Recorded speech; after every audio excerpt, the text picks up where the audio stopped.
இப்போ சூஃபியாக்கள் மூச்சு விடுற சுவாசித்த முறைய திருப்பி பார்த்தோம் அப்படின்னா, மூச்சு மூக்கு துவாரம் மூலியமா உள்ளாக்க இழுக்கும்போது, உள்ளாக்க போகுது, நுரையீரல் உள்ளாக்க போகுது, அதுக்கு வயிறு உள்ளாக்க போகுது, அங்க ஹோல்ட் ஆயிட்டு திருப்பி மூச்ச வெளிய விடுறோம்.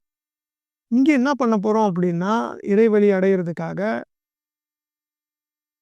மூச்சு மூக்குலேருந்து உள்ளாக்க போகிறத மூச்ச நம்ம தொரத்தவும் கூடாது, பின்பற்றவும் கூடாது. மூச்சோட சேர்ந்து பயணிக்கணும். நம்ப மனச அந்த மூச்ச உள்ளாக்க இழுக்கும்போது, அந்த உணர்தலோட அத நோக்கி அதோட நம்ம பயணிக்கணும்.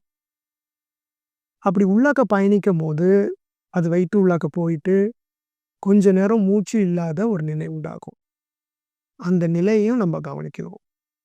பிறகு மூச்சு திரும்பி வெளியாகிறதையும், அதோட சேர்ந்து கவனிக்கணும், பயணிக்கணும். நம்மளுடைய உணர்வுகள அதோட வச்சு பயணிக்கணும்.